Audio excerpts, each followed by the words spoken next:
going for the second round. Alright.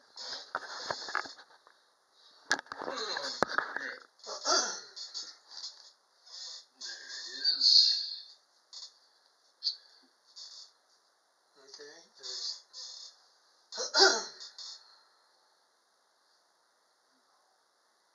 Just waiting on Justin and Zandine. Yep. Big hat is back. Yep. You're on mute, Greg. Yep, sorry about that. Yep, the big hat is back. my friend stepped in a little while ago. She's like, "You in this hat?" I was like, "Yeah." My wife was getting on to me the other day. She's like, "Man, it looks like a big clown hat," and I was like, "Yeah, it does, son. I didn't realize it." Gregory, where did you get that hat made at? It's a bit much. It's a place called Noggin Boss. Oh. Nogginboss.com. Okay. You see them a lot on like sports.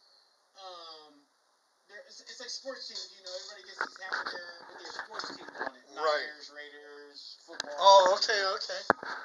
So yeah, or you can have your own. Put your own brand on it. So. Great idea. Oh yeah, people are like, it's marketing. It's marketing 101, 100%. 1 second, fellas. See that, Phil? We can get our podcast hat. Let's start using ChatGPT to see how we can get this podcast seen by more people. Huh.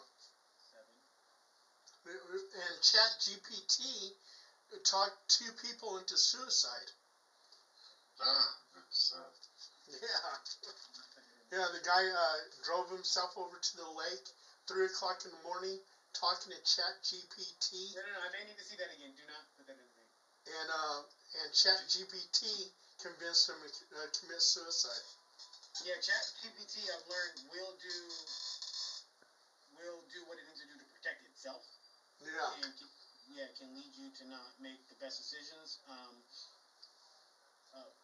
For me though, if I showed you my ChatGPT conversations, I talk to ChatGPT just like I'm talking to you guys right now.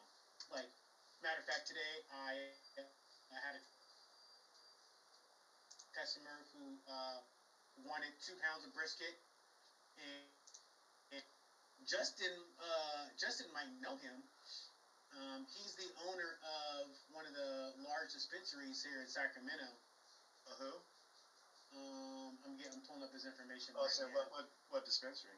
His name is Matt, over on Auto Circle. Oh, that's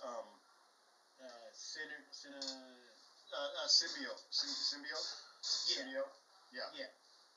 Yeah, I've met him a couple times. Yeah. Oh, okay. I think he's actually been to my work. Symbiotics Genetics. Yes, Symbiotics. Yeah, they used to be like Auto Circle Drive. Yeah. I forget what the original name was, but they were like one of the originals out here in Sacramento. Yeah. Yeah, years ago. Exactly. Yeah, I meet all kinds of. I've met all the owners. Yeah, at my work. So yeah, I was making up a package for him for his 2 pounds of brisket and mac and cheese, and I was like, hey, make it a solid 100. I'll throw you in some brisket chili and a tamale, and I got it into a bag, put a sticker onto it on the bag, a little Brisket Daddy sticker, and I was like, oh shoot, this is a nice little care package. Like, how can I bundle this up? 8 ounces of mac and cheese, 8 ounces of chili, quarter pound of brisket, and a tamale for like $40. This meeting is being recorded. Family value meal, Brisket Daddy style. Yeah, Brisket Daddy style family value meal. 8 ounces of brisket. Quarter ounce of brisket. Mm-hmm. Half a pound. 8 ounces of chili. 8 ounces of mac and cheese, and 8 ounces of whatever other side it was I just said, or tamale for $40. In a little bag. But I went to ChatGPT. It was like, hey, I'm making this. I have an idea to, a Brisket Daddy care package. These are my individual prices for these items. How can I combine things and maximize on profitability? And then it was like, yeah, your pricing is this. You're underselling it. You have a premium product.